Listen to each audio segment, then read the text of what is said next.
thick, luscious, silky pasta with a spooky twist. And this is how to make black noodles. Hi guys, welcome to my channel Lunatic Cooking.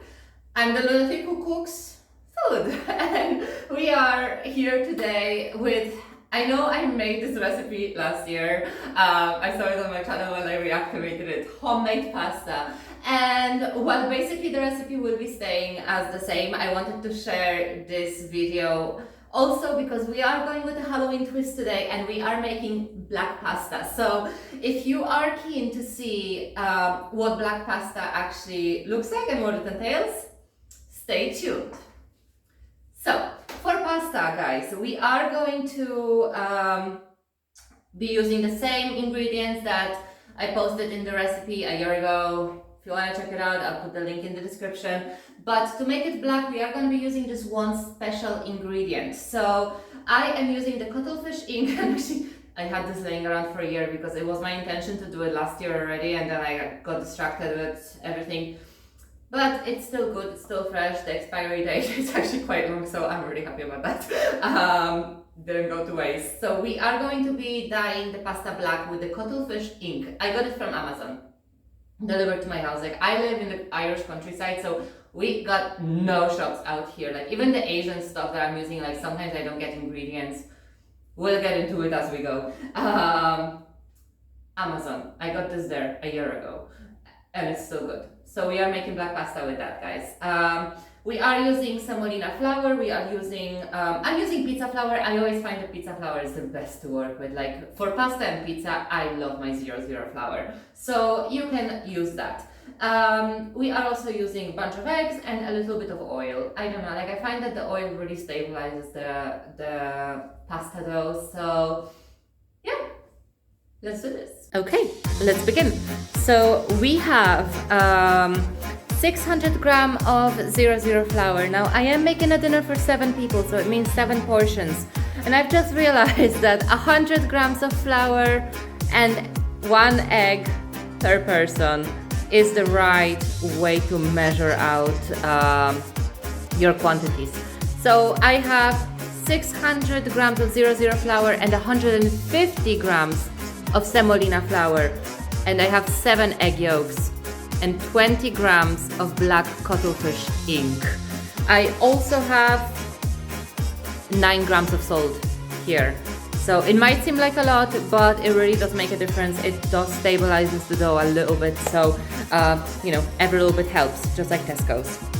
So you want to add your semolina flour to your 00 flour. You want to add your salt, and now you just want to whisk your flour together. And you might notice that I am not using my mixer for this one today, and that is because pasta dough is generally a lot firmer, a lot tougher than bread dough, and I don't feel like my mixer does a very particularly good job mixing those type of doughs. So I am gonna go in with my hands. So treat for you guys, you don't need a fancy machine to make pasta. You are gonna want to make a little well in your dough, well, in your flour, sorry, like so. And you are gonna want to pop your eggs in. Then you can, like, I don't know if this is too much or too little ink, by the way. I am experimenting today with this. I had never made black pasta before, so we are all learning today. All right. Now you want to take a fork and with your fork you want to pierce the yolks of your eggs like so. And now you kind of want to start whisking ever so slightly, as if you were trying to make scrambled eggs or an omelette.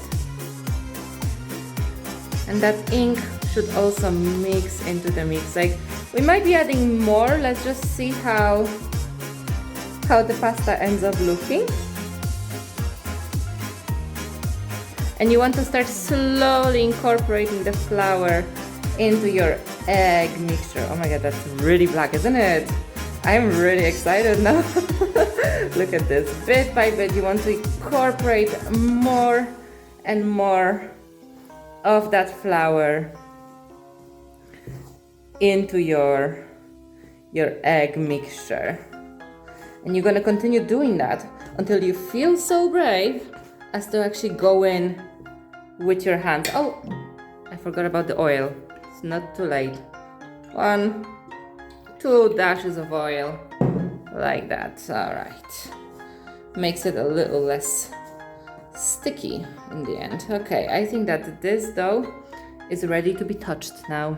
We are gonna be scooping the dough and folding it in on itself, like so. And you kind of wanna like start gathering the dough pieces all around and pressing it together, like so, into the dough, so that you don't waste any of that beautiful flour or these scraggly bits of the dough. And eventually it will start coming off of your hands. So, you know, anytime you're making dough, it's always a little bit of a sticky business. But this is a place for those of us who don't mind getting their hands dirty. I certainly don't. Alright, so we go like this, just like we were doing with our doughs last week. We do the same thing here, like that, and fold it into the middle of your dough. Just carry on doing it, and it will feel dry. It's meant to feel dry, and it's quite a tough dough, so the kneading itself can be difficult, but just treat it as your workout. You are gonna be eating pasta, honey, so you know, may as well get a little bit of an exercise before doing so. Alright, so we are gonna be doing this for another 10 minutes, and I would recommend that you set a timer for yourself and continue kneading your dough exactly according to the timer for roughly 10 minutes. So I will see you there. Alright, so here we are. We have our dough. It's nice and springy. You want to kind of like tuck it underneath itself. Nice and easy. Springs back. Perfect. Look at it. It's so beautiful. I've never made black pasta before. I am so excited to see this. But now we have to wrap it in cling film and drop it in the fridge for at least 30 minutes. Alright, so now we're gonna prep our pasta. You want to start out by boiling this huge pot of water. Take the biggest pot that you have and fill it up to the brim with water. That's what you want to go for, and boil it. Next, you want to take your dough, and it has rested enough. For me, I think it was like 2 hours. So definitely your dough should be ready at this point. You want to unpack it like so. Maybe even sprinkle a little bit of flour on your... Alexa, I was not speaking to you. Pardon me, guys. She's always listening. Sorry, my workspace is a little bit wet. She's always listening to Alexa. I don't know what to do about her. Alright, so you want to cut your pasta dough, and this is quite big, so I'm gonna cut it into 6 parts. Alright, so you want to grab your dough, actually, let's start with this one, and you kind of want to roll it out a little bit before moving on to the machine. So you will take it like so. Always try to keep it within the general rectangular shape, but you know, don't worry about it. It is rustic pasta. It's supposed to look homemade, shall we say. It's supposed to look a little bit rustic. So that's the point. If you're running low on flour, flour your surface. Make sure you do flour generously. Pasta in general loves a good amount of flour, so you can kind of get the rectangular shape like so. until reach like a general consistency like so. We are going to be putting it through our machine. I have to keep it here close to the edge of the table, or my workbench rather, because the wheel that is turning is bigger than the machine. So you want to start out on number 1 setting here and just feed your pasta through the machine. My machine is a little bit broken because I lost the part that secures it to the workbench, makes it extra difficult for me to make it, but it's still better overall than doing it with the rolling pin. So you kind of want to keep the rectangular shape, and now I lower 2 points, feed it through like so. Oh, and I like to hold my pasta like this so it goes evenly through the middle, and then before I release it, I like to take it from underneath like so and kind of like not stretch it but just unfold it rather. Yes, and then like once I have the edge, I just release it, and then I skip another 2 parts and I feed it in. Alright, now that I got it, I hold the dough like so, and then normally the weight of it is going to stretch it already, but then towards the end I just make sure I sort of hold it close to the center so that everything goes in perfectly. Alright, and here I didn't catch it before it was released, but look at this. Like now it would be the point where you should add more flour to your pasta. So we are not done yet, but we are going to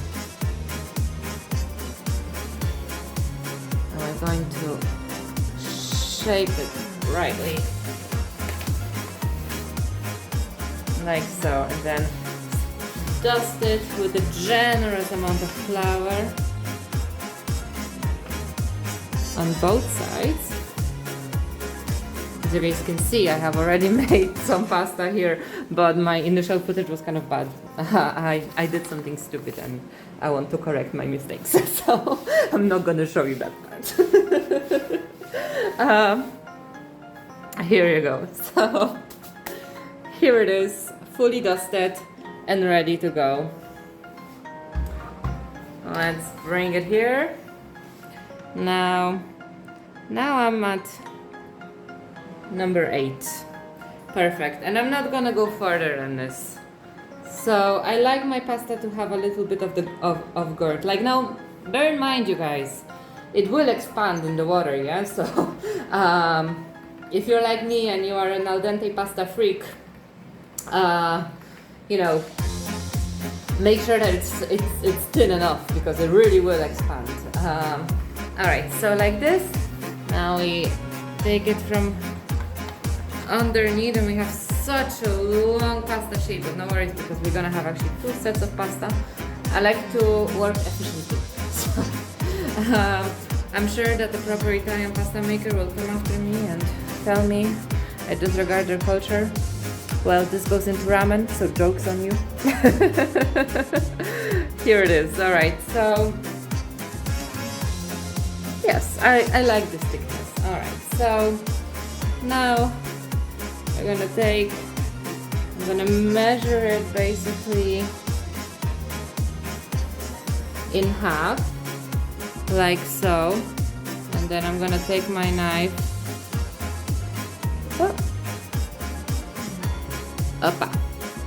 and separate the 2, and this way we have 2 nice sheets of pasta. So what we're gonna do with them now is dust them even more. Remember, never enough. So both sides have to be dusted. Make sure that we align them nicely. All right.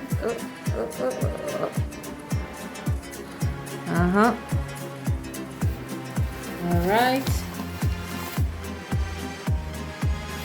This one is already nicely dusted, but this one isn't. It's actually great working with the black pasta because you kind of see how much flour is on it, which if it's very white, you don't always see it. Now, I generally align one of the sides because they're always going to be a little bit uneven. So see this side lined up perfectly with itself. Okay, and then like this. And then we do the same thing here. We fold it kind of back and forth with one edge aligned. So like, I don't mind if it's a little bit uneven here. I'm trying to make it match here. This way I kind of get to correct my mistakes a little bit until I get to the very top, and there I just eyeball it. Okay, so I remove this. This is the way I atone for my sins. I remove this. I mean, you can put them in after, but this way you get even blocks. So what we do now is we're gonna cut out our pasta, and I normally go with this sort of like half linguine, half fettuccine type of shape. I'm very bad with cutting, by the way. Wait until tomorrow when I'm doing sushi. and I will cut both of these sheets like so. I personally don't like when the pasta is super thin. That's why even in the ramen, I honestly like the nice little bite of my pasta. So open it, each one, open it like so, and then place it around here. See, once you've placed them, you want to dust them generously. And I sort of went half and half. So now, once I'm done opening this pasta, I will be cooking them. And then I will boil a fresh water because there's a lot of flour going in. So I will cook them in 2 batches. And it's just because I'm making a lot of pasta, and pasta likes room when it's cooking. So we are gonna give it its space, and we are gonna do the extra mile and do the extra effort. Also my pot is large, but could be larger. So if it was deeper, I maybe would have been able to cook it all at the same time. But unfortunately, I suffered from a critical case of a missing pot. And you know, as an old Polish saying goes, if you don't have what you like, then you like what you have. And that's the way we roll. So I will see you once I open all this pasta. Alright, so this is our finished product, our black. This one is more like a tagliatelle. This one is more like a fettuccine. But I'm not following Italian special, so don't flood the comments. This is for ramen, and I like my pasta to have a good bite. It will expand quite a bit, so it's going to be a pretty solid pasta. But I do think that in the ramen, it's a really good treat. And I personally, I really love bang bang noodles as well, which are like very like thick and luscious. So that's sort of like what I'm going for here, but obviously like making it myself. So let's bring this over and let's boil it. Alright, here we are. So the water is boiling. You wanna put a generous amount of salt in your water because pasta loves salt, and I mean be generous. And then get your strainer ready, put it in the sink, because once this pasta is ready, it has to go. And then you have to cool it with cold water. So let's do this. Alright, our first batch of pasta. I'm just grabbing one of the sides. Alright. And sort of let it rain inside of the hot water. Like so.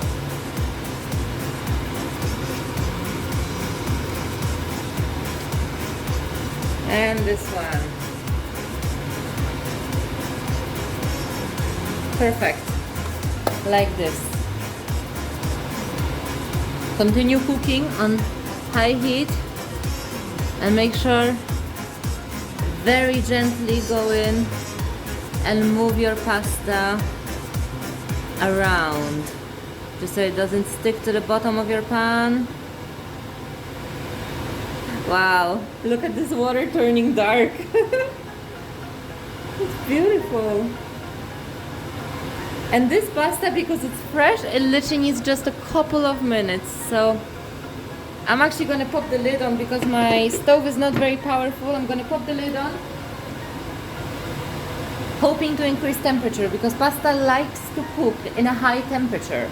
Meanwhile, I have my strainer ready, and basically when the pasta is ready, we will throw it out onto the strainer and then pour cold water on that. I have no way to position my camera to show you exactly how to do it, but I'm sure that if you are here trying to make homemade pasta, you have strained pasta before. So once you strain it, make sure that you pour cold water over it until the pasta becomes completely cold. You can kind of like move it around so that it really turns every strand of pasta cold. The idea is to stop the cooking process. All right.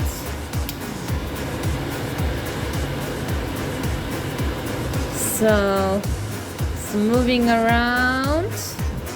This literally needs just 2-3 minutes, but we had lowered the temperature of the water by putting the pasta in. That's why I'm covering it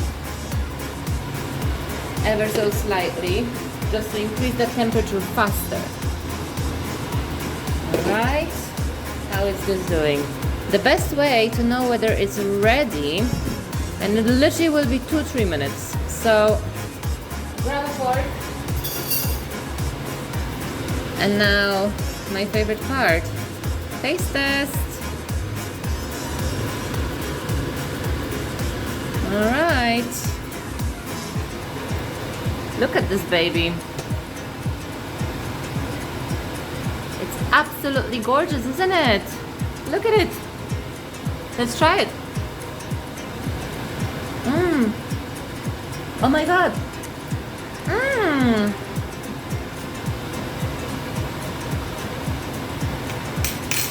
It's delicious.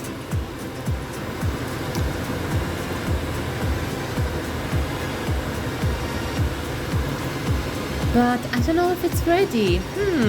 It is like, it does have that bite that I like.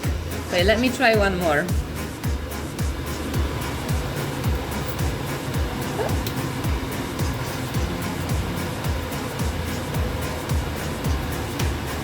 Oh yeah, it's ready. All right, let's go strain it. And here we are, homemade black pasta. So let's do a taste test. It's nice and springy. Oh, if you pull too hard, it breaks. It's lovely. Has a great texture, like the skin of the noodle is really porous, which means that it's going to grab onto any sauce and soup really, really well. Flavor-wise, it tastes very much like pasta. No crazy flavor. I mean, perhaps there is a very slight umami undertone to this. I heard that the ink might do this, so I might be tripping, like making myself believe this, you know. But basically, once you drain your pasta, you want to put it in a bowl, like so, and you want to drizzle oil over it, and then you want to kind of like lift it and massage it, like so, just to make sure that all of the pasta is covered. I've already done that, but I'm just kind of showing you how to do this. And this way, this pasta will stay fresh, it's not going to stick. And then you might want to pop cling film or a lid. I have lids for these bowls. Actually, I ended up having 2 bowls like this because I'm making 7 portions of ramen. And yeah, so, and then you can store it in the fridge for like 2-3 days. Don't store it more than 3 days. Pasta is notoriously finicky. I wouldn't freeze it myself, but if you want to try, let me know how it went. It's been a lot of effort. It took 2 hours to make it, but if you like this episode, don't forget to like and subscribe. Drop me a comment down below. Introduce yourself. Let me know who you are, and I will see you on the next one. Bye!